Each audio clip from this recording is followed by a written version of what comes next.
அஸ்ஸலாமு அலைக்கும் வரஹ்மத்துல்லாஹி வபரகாத்து. இஸ்லாம் சொல்லக்கூடிய வாழ்வியல், வாழ்க்கை நடைமுறை ரொம்ப எளிமையாக இருக்கும், ஷார்ட் அண்ட் ஸ்வீட்டாக இருக்கும், ரொம்ப ப்ராக்டிக்கல் லைஃபுக்கு ஒத்துப்போகும்.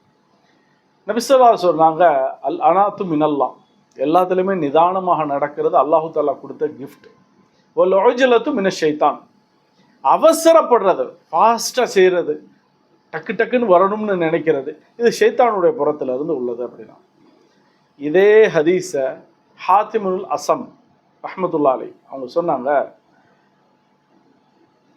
அவசரப்பட்டு செய்கிறது சைத்தானுடைய இதில் தான், ஆனால் 5 விஷயத்தில் அவசரப்பட்டே ஆகணும். இது இஸ்லாம் வரவேற்குதுன்னா, இல்லா ஃபி ஹம்சா, 5 விஷயம், இந்த 5 விஷயம் ஏற்பட்டால் உடனடியாக செஞ்சாகணும் அப்படின்னா சொன்னாங்க. இத்தாமு தாம், ஒருத்தருக்கு உணவளிக்கிறதுல ஃபாஸ்ட்டாக நீங்கள் இருங்க, அதுக்கு யோசிக்காதீங்க.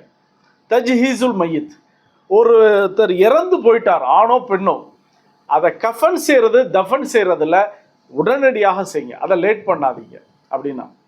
அதே மாதிரி என்ன அப்படின்னு சொன்னால் தஸ்வீஜுல் பிக்ர், ஒருத்தர் வீட்டில் வயதுக்கு வந்த ஆண் அல்லது பெண் வந்துட்டாங்கன்னா உடனே திருமணம் செஞ்சு வைங்க, அதை லேட் பண்ணாதீங்க. 4வது கலா உத்தைன், கடன் இருந்தால் அதை உடனடியாக என்னென்னு சொன்னால் கடனை கொடுத்து முடிங்க, இல்லாட்டி கடன் உங்களை முடிச்சிடும். அத்தௌபத்து மினத்தம், 5வது பாவம் செஞ்சுட்டா உடனே பாவம் மன்னிப்பு கேளுங்க. இந்த 5 விஷயத்தை லேட் பண்ணாதீங்க, போஸ்ட்போன் பண்ணாதீங்க. இந்த 5 விஷயத்தை உடனே செஞ்சு ஆகணும் அப்படின்னா.